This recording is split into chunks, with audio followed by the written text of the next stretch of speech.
Bismillahirrahmanirrahim.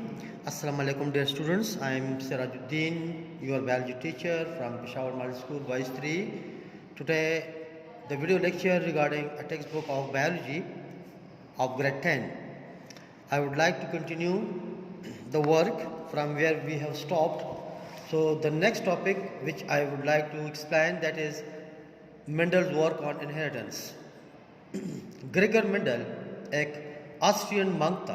He was an Austrian monk कहते हैं राहिब को. उसने क्या काम किया था इसके बारे में थोड़ा सा डिस्कशन करेंगे.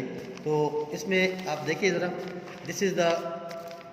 These are the notes and this is the topic of contribution of Gregor Mendel.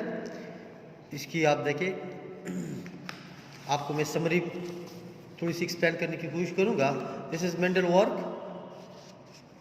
of inheritance. तो in 1856 to 1864 Mendel conducted genetic experiments. उसने कुछ ऐसे एक्सपेरिमेंट कंडक्ट किए जो जेनेटिक्स की फील्ड में बहुत नुमाया किरदार उन्होंने अदा किया. नुमाया किरदार, इसकी बिहाफ पे उसको कहा जाता है फादर ऑफ जेनेटिक्स. उसको फादर ऑफ जेनेटिक्स कहा जाता है. क्यों कहा जाता है? इसलिए कि उसने ऐसे एक्सपेरिमेंट्स कंडक्ट किए थे. He has conducted genetic experiments. किस एरिया में, किस ड्यूरेशन में?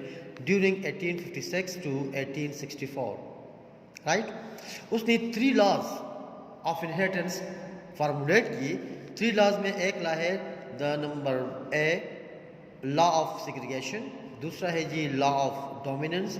तीसरा है law of independent assortment.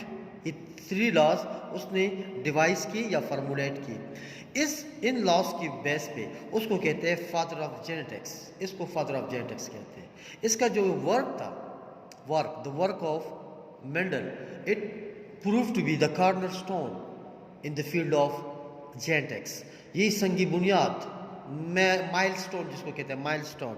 It remain milestone, it proved milestone in the field of genetics. इस बिहाफ पे उसको कहते हैं फादर ऑफ जेनेटिक्स. और उसने वेल डिफाइंड ट्रेट्स, बहुत जो क्लियर कट ट्रेट्स थे उस पर रिसर्च किया. क्लियर कट ट्रेट्स किस चीज़ पे थे? क्लियर कट ट्रेट्स थे पी प्लांट थे. तो उसने पी प्लांट पे काम किया था. तो ये आप देखिए, ये पी प्लांट के कुछ कैरेक्टरिस्टिक और ट्रेट्स मैंने ली है ताकि आपको समझाने की कोशिश करूँगा. ये वही चीज़ें हैं जो बुक में है. आप देखिए, इसमें ये कैरेक्टरिस्टिक्स है, ये इसकी 2 ट्रेट्स हैं, dominant trait and recessive trait. तो आप देखिए, सीड शेप में 2 किस्म के थे. एक सीड राउंड था, एक सीड था wrinkle. Round was dominant and wrinkle was recessive. इस तरह सीड कलर में येलो कलर जो था, it was dominant and green colour was recessive. ये एक कैरेक्टरिस्टिक है, राइट. ये इसकी 2 ट्रेट है.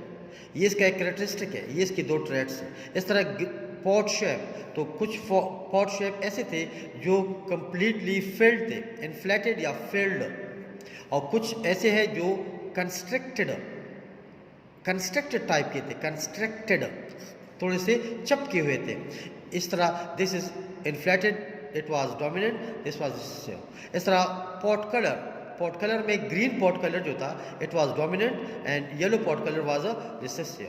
तो ये कैरेक्टरिस्टिक आपने याद करना है. ये एग्जैक्टली इसका उल्टा है. आप देखिए, सीड कलर में yellow seed colour is dominant, green is recessive.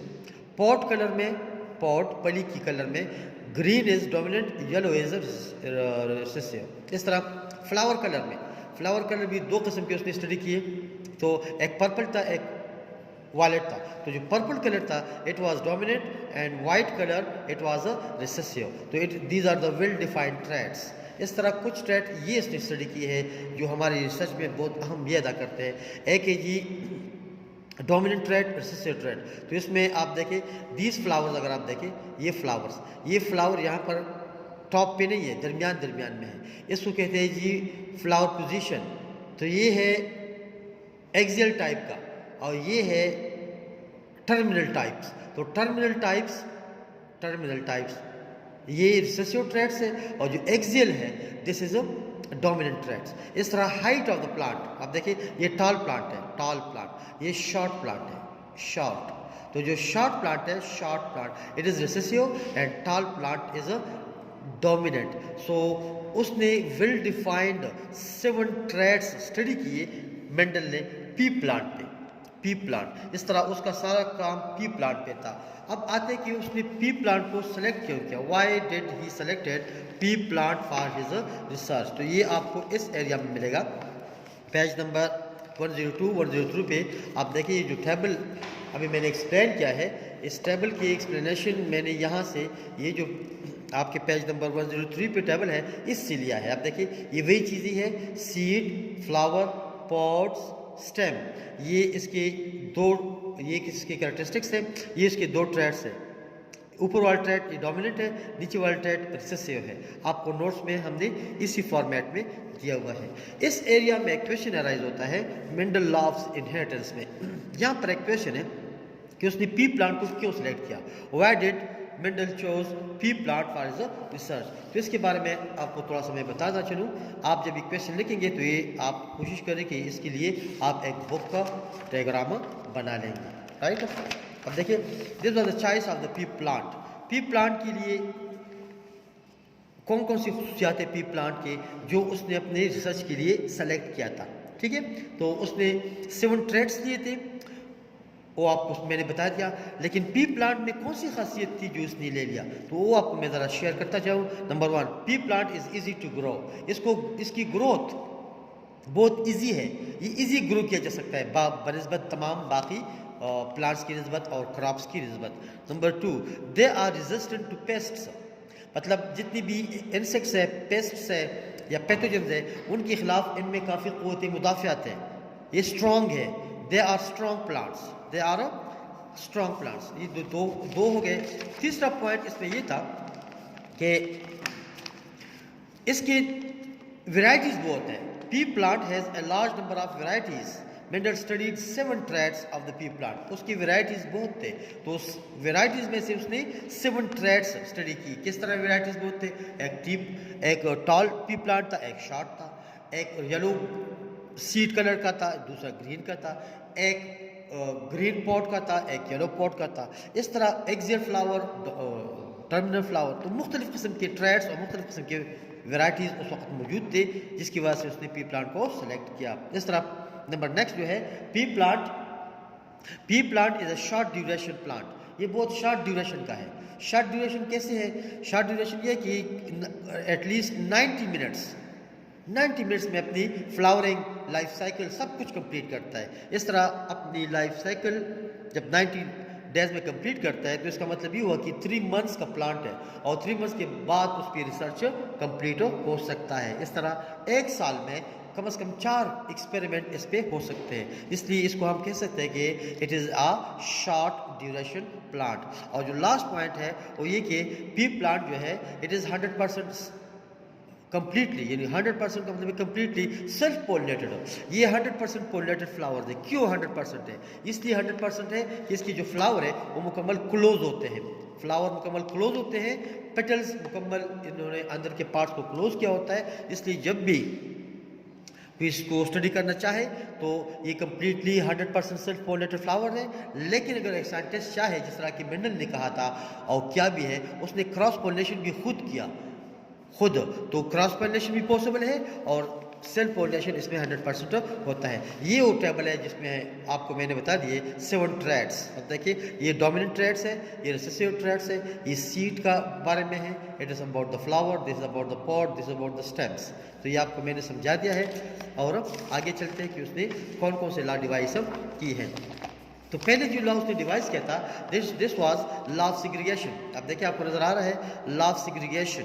तो लॉ ऑफ सेग्रीगेशन क्या कहता है कि in the law of segregation, it is the first law of inheritance.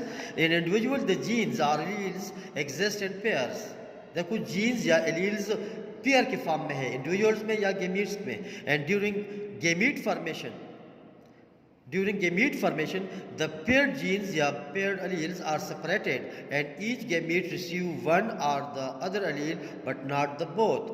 मतलब ये कि इन इंडिविजुअल्स में जीन्स किस फॉर्म में है, इंडिविजुअल में जीन्स पेयर के फॉर्म में है। लेकिन जब गेमीट्स बनते हैं तो गेमीट्स फॉर्मेशन के दौरान उस अलग हो जाते हैं और हर गेमीट में कोई ना कोई एक एलील या एक जीन्स आएगा। इस तरह ये अभी आपको मैं इसको प्रूव करने की कोशिश करूँगा कि कैसे उसने किया था। तो आप देखिए मैं लाइन ड्रा कर रहा हूँ और आपने भी इस तरह मार्जिन लाइन ड्रा करने हैं।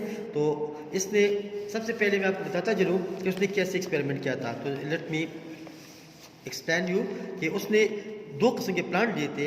एक लिया था टाल प्लांट, टाल, दूसरा लिया था dwarf.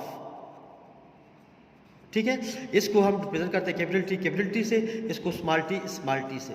It is phenotype, this is genotype. इसके गेमीट्स बनते हैं कैपिटल टी, इसका गेमीट बनेगा, इसका गेमीट बनेगा स्मॉल टी। तो जब इसको क्रॉस किया गया, व्हेन इट वाज क्रॉस, यहाँ आप क्रॉस लगाएंगे तो it is called capital T, small T. This was again tall, but this tall was heterozygous, इसलिए हम इसको कहेंगे हाइब्रिड। ठीक है, this is a F one generation, इसको हम कहते हैं it is a F one generation. इसको हम कहते हैं जी they are gametes, they are gametes. It is called P या P1। ठीक है, तो अब देखिए जब टाल प्लांट और शॉर्ट प्लांट को लिया गया तो इससे टाल प्लांट हाइब्रिड आ गया। अब दोबारा उसी टाल प्लांट को लिया गया और टाल प्लांट को लेने के बाद उसके दोबारा दो किस्म के गेमीट्स आ गए और दोनों गेमीट्स डिफरेंट थे, इसलिए दोनों को हम लिखेंगे इस तरह। इसको क्रॉस करने के लिए उसने क्या किया कि पहले हम एक टाल को लेंगे जो कि दूसरा टाल लेंगे, दोनों हाइब्रिड फॉर्म में होंगे, capital T, small T, capital T, small T. अब देखिए हमने अभी इसको क्या करना है, क्रॉस करना है। ये इसके हो गए जी गेमीट्स बनाए इसके एक गेमीट, ये दूसरा गेमीट, इसका एक गेमीट, ये दूसरा गेमीट। अब इस गेमीट को बेटे आप क्रॉस करें, ये गेमीट क्रॉस होगा इसके साथ, इसे आएगा कैपिटल टी, कैपिटल टी। यही गेमीट इसकी दूसरे पेयर से क्रॉस होगा, इसे आएगा G capital T, small T. फिर इसकी बारी है, ये क्रॉस होगा इसके साथ, इसी भी आएगा कैपिटल टी, स्मॉल टी। और जब ये आखिरी वाला आखिरी से क्रॉस होगा, इससे आएगा स्मॉल टी, स्मॉल टी। तो अब देखिए ये भी टाल है, ये भी टाल है, ये भी टाल है। इस तरह आ गया रेशो, हमारे पास आ गया 3:1, लेकिन इट इज़ फिनोटिपिक रेशो। ठीक है, अगर जीनोटिपिक लिखे तो ये it is pure tall, it is 1, these two are heterozygous tall, hybrid है, तो दिस इज 2, और ये 1 जो है स्मॉल ड्वार्फ फॉर्म में है, इट इज 1। तो इट इज, ये आपके पास रेशो आ गया 3:1 phenotypic ratio and 1:2:1, it is called genotypic ratio.